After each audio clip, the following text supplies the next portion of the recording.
As for the automobile industry, automobiles would become big business in the 1920s, although they had been in existence for some time. The automobile was first introduced into America in the 1890s with the adaptation of the gasoline motor that had been invented in Europe. Although cars were expensive, being entirely hand-built, by 1910 there were 69 companies producing over 180,000 vehicles annually just in the United States. Most of these companies were based in Detroit because of its proximity to the great steel cities around the Great Lakes. Henry Ford entered into the auto industry and took things to a step further with the introduction of an assembly line.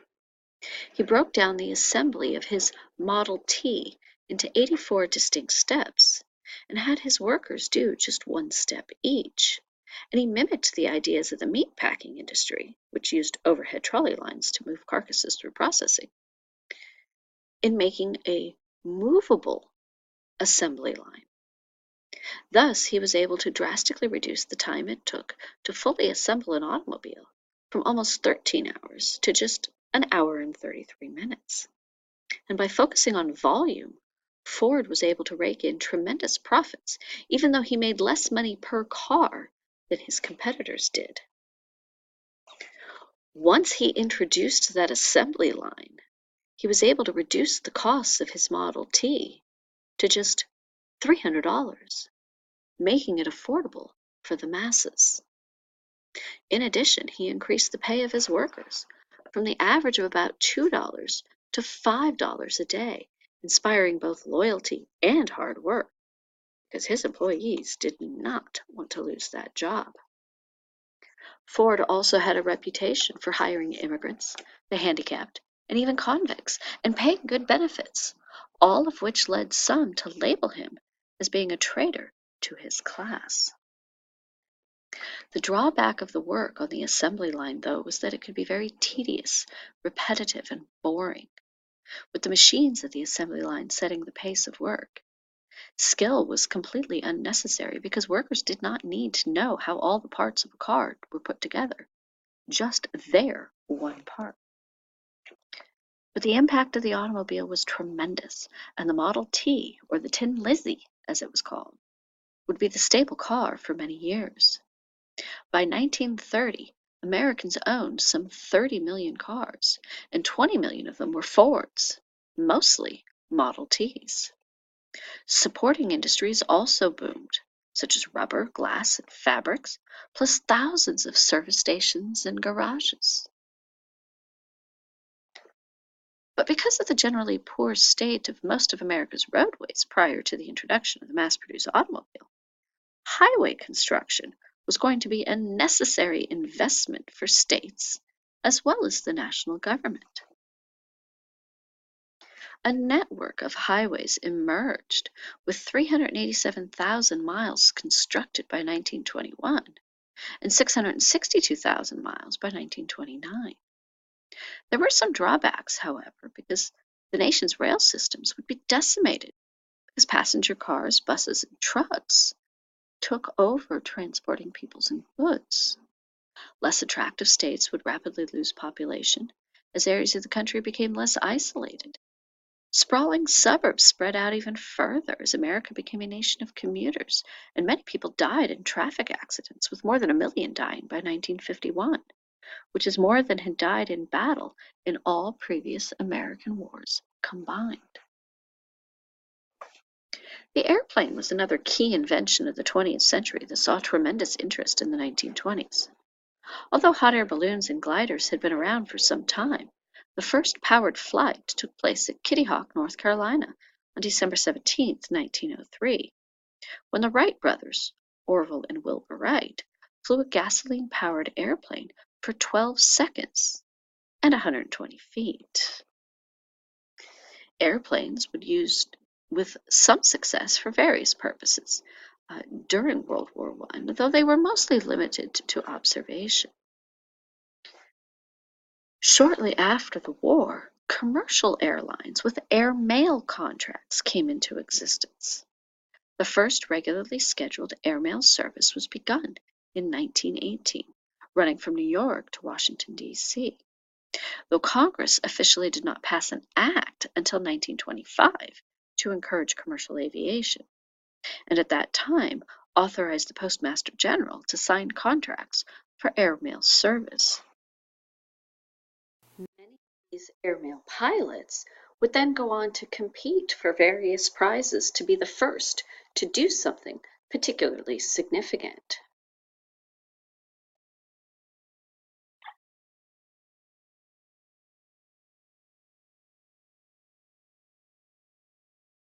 Charles Lindbergh crossed the Atlantic in his Spirit of St. Louis,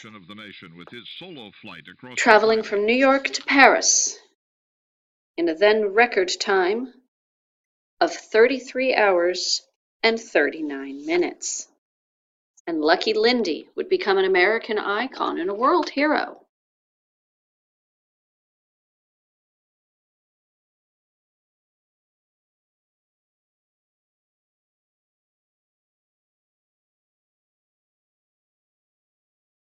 It was the first time I'd ever been abroad.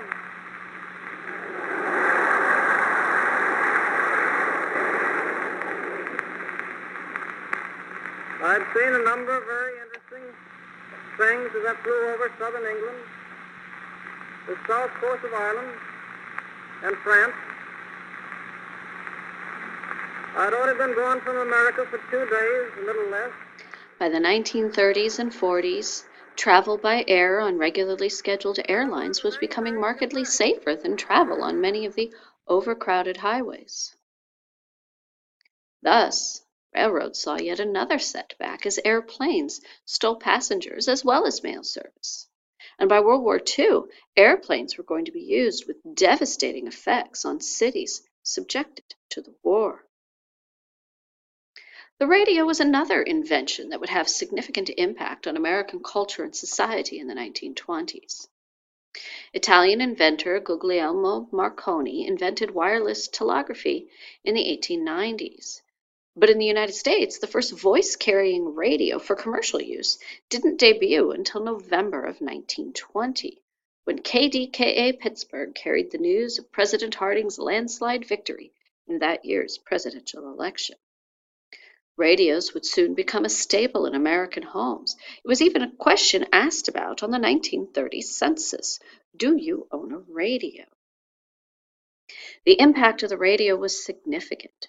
First, it created a new and bustling industry, and it added to American life as people's leisure hours were now filled with listening to programs. And since these were the same programs that were available across a broad area, and in some cases nationwide, the nation became more closely knit together. Sports became further stimulated. Newscasts informed millions of listeners of the events of the day. Music of famous artists, symphony orchestras to jazz was transmitted into American homes. Advertising was perfected as an art, and politicians even used the airwaves to garner votes. Later on, using similar technology, transatlantic wireless photographs, radio telephones, and even television would emerge. The motion picture industry also emerged as part of popular culture in the 1920s. The first motion picture camera was designed by Thomas Edison in the late 19th century. But most early motion pictures were novelties and only lasted a few seconds.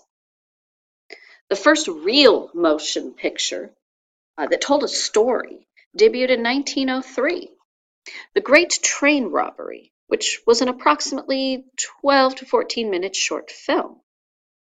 A silent film, of course.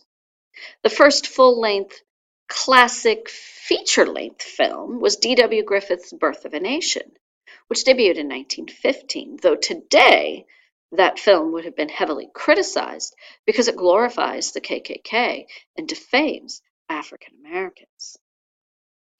Movies would get a tremendous boost and spread across the United States during World War I.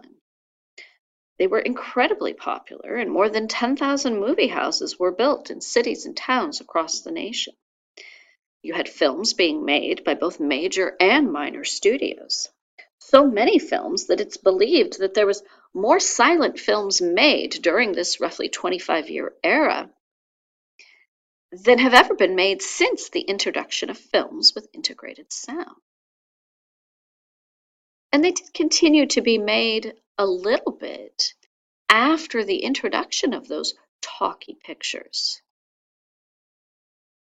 Most films from this era, though, have been lost due to degradation, destruction, and improper storage methods. In 1927, though, the motion picture industry changed significantly when the first talkie debuted. It's the first movie with integrated audio, The Jazz Singer, starring Al Jolson. By 1930, talkies had totally taken over the film industry, as that's what people wanted to see, and movie houses were quickly converted to display the new technology. And you even had some color films being produced, although those did not become commonplace until well into the 1940s and 1950s. Hollywood would become the movie capital of the world, largely because of the near perfect weather that Southern California has and the wide variety of terrain that was nearby. So virtually any place in the world could be simulated here in Southern California. It was the perfect place to make movies of any kind. Actors and actresses, some of them with huge salaries, quickly became more popular than even many of the nation's political figures. Hollywood was the first new major industry that was developed in some time, and by 1930 employed well over 300,000 people. As a result of the introduction of film, American culture became even more closely linked together because movies became the standard for taste, styles, songs, and even morals. And it would quickly eclipse all other new forms of amusement. Film could also be used somewhat for educational purposes as well, as informative short films accompanied all feature-length films.